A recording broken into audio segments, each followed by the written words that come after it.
The content creators, guys, the Diddy YouTubers, they are about to be in big trouble from the transcripts that are coming out. The judge is not pleased. Jane Doe's attorneys are not pleased. And it looks like investigations are going to be happening. Hey guys, it's Morali, daily and consistent content. Let's get straight into this video. You guys heard it from me clearly as I open this video that content creators who are covering the trial are about to be in trouble. We don't know who specifically, but this is what is being stated. With the jury out, counsel to Jane Doe, I want to bring to the court's opinion that there are YouTube accounts that are actively trying to find out Jane's identity. Where we find contact information, we reach out. We are recording live streams. The judge says, do you have evidence if these people are in the courtrooms or in the overflow room? Jane's counsel responds, if we have found out that we would ask for them to be banned from the courtroom or overflow room. The judge says, make an ex parte filing. I'll ask the marshals to investigate. Jane's counsel responds, if someone published her license, it would violate your order. The judge says, send me what you can. I'll consider it even over the break. Even over the break, the judge will consider it, showing that he is taking this very seriously and that live streams are being recorded and that marshals are currently investigating to find out what content creators specifically are trying to find out the identities for either Mia or for this current Jane Doe, and to tell their people, their subscribers. And even if you're trying to call out other content creators for doing so, you are also inadvertently exposing these Jane Doe or whatever, because you're trying to take the role of these people shouldn't be doing this, but then you're also calling them out, stating that they're exposing people and then stating the identity of the person, which means that you're no better than them.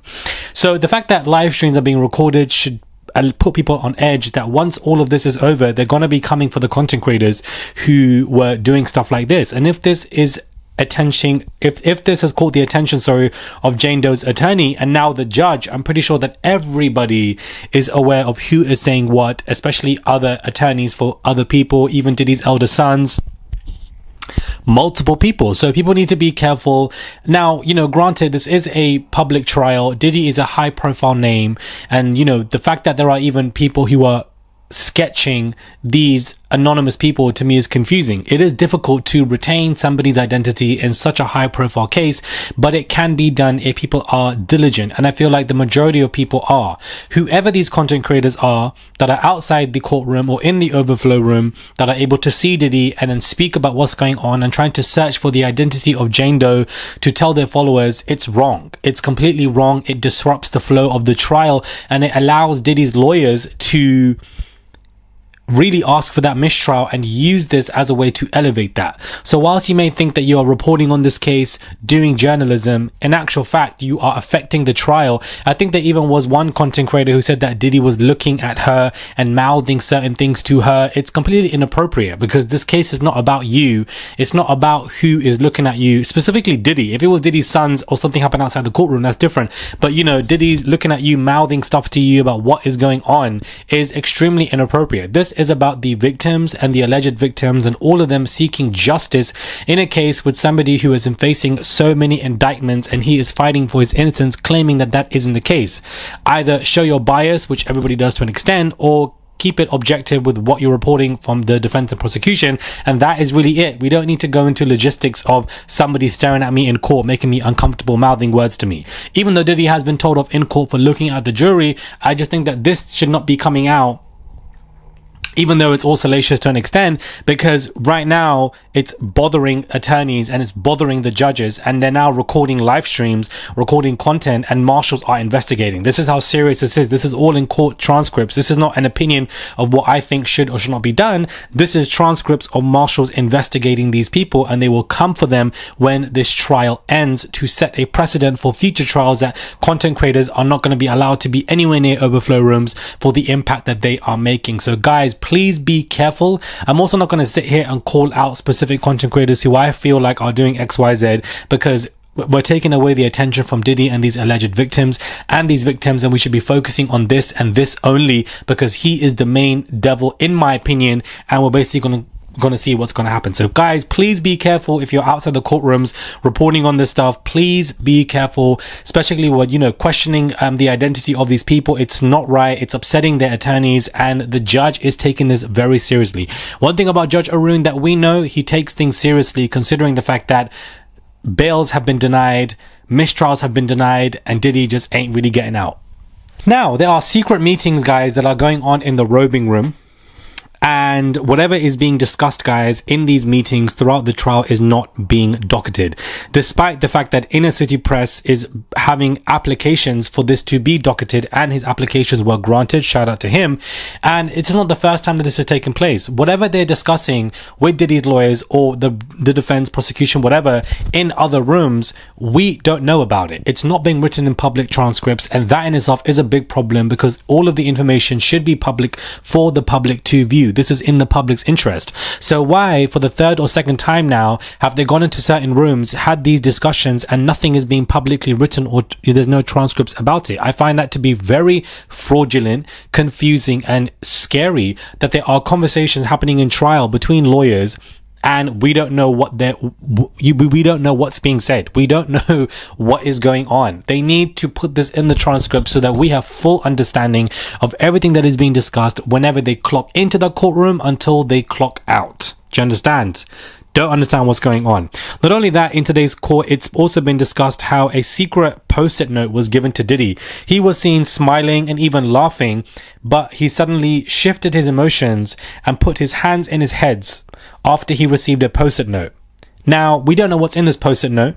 This post-it note has not been docketed, and it should be given to the public to see what Diddy read for him to change his emotions so significantly after laughing to then putting his hands in his head. Does this mean that Christina Karam has been confirmed and he's pissed? Or is it something to do with Jane Doe, and that's going to be discussed today? Just some bad news in general Diddy is facing, to the point where he has put his hands in his head and he's put his head in his hands, and he's completely stressed out by what is going on.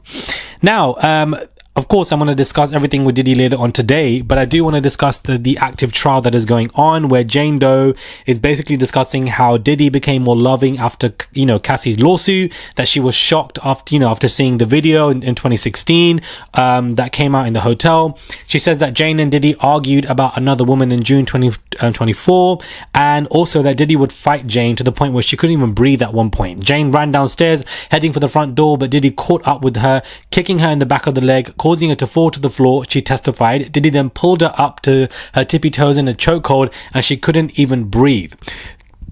Tenny Garagos asked to confirm that she previously told the government she almost couldn't breathe, and Jane said yes. I'm really confused as to why the defense were even asking this. Jane testified that she noticed positive changes in Diddy after Cassie's lawsuit was filed, saying they experienced some growth in their relationship. All of it's faked, in my opinion.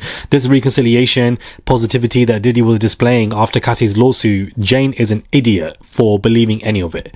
Very much an idiot indeed. So, the fact that she flew on his private jet in Las Vegas in January 2024, Jane says after Cassie's lawsuit, Diddy told her he didn't know how she felt and apologized immediately.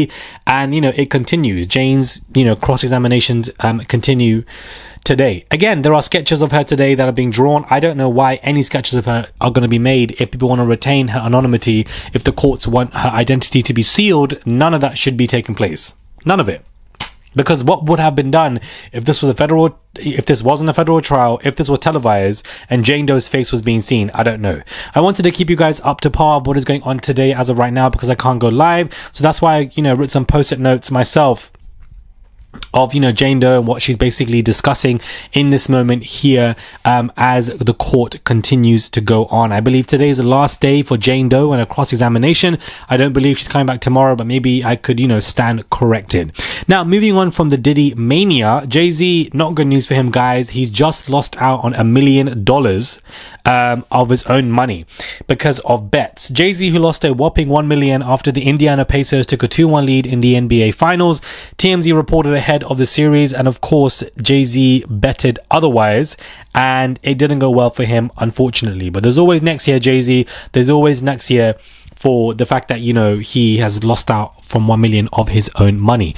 Now 50 Cent is still trolling, and he put up a whole video called Freak Off Matters, which is basically the beginning of a sitcom where you have Diddy, you have J-Lo, you have Young Miami, you have Cassie, all in opening, you know, credits of this sitcom show. But then also on a milk carton or something that 50 is drinking from, it says Jay-Z is missing. So 50 is really sending, you know, shots at Jay-Z to say that you are missing from this trial. Your name is not being mentioned. Your name was thrown out with that BuzzFeed lawsuit. All of this is very convenient, but I feel like your hands are still dirty. They're not clean in any kind of way, and you are still involved in this case in ways that we can't see.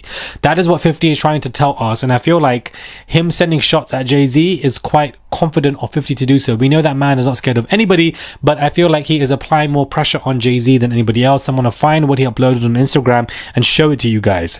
Let me know your thoughts are, guys, when it comes to this video. Do subscribe to the channel, comment down below, give this video a thumbs up, send a tip if you guys wish to. There's a $sign there, it goes a long way. I am back to daily and consistent content, and hopefully you guys will get me back into your notifications box. For being inactive for 5 to 6 days, it takes me off the algorithm, unfortunately.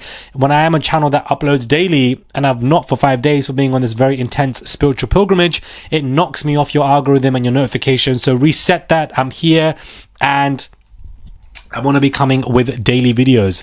Tomorrow or probably Saturday, I will be discussing my pilgrimage in a separate video. I'm really excited to discuss that with you guys because it was a very insane trip, and it's going to be a vlog based video, but I'm also going to be sitting down discussing it and showing you different clips because I think that's going to be most coherent. Subscribe, send a tip if you guys wish to, and I'll catch you guys soon for another video.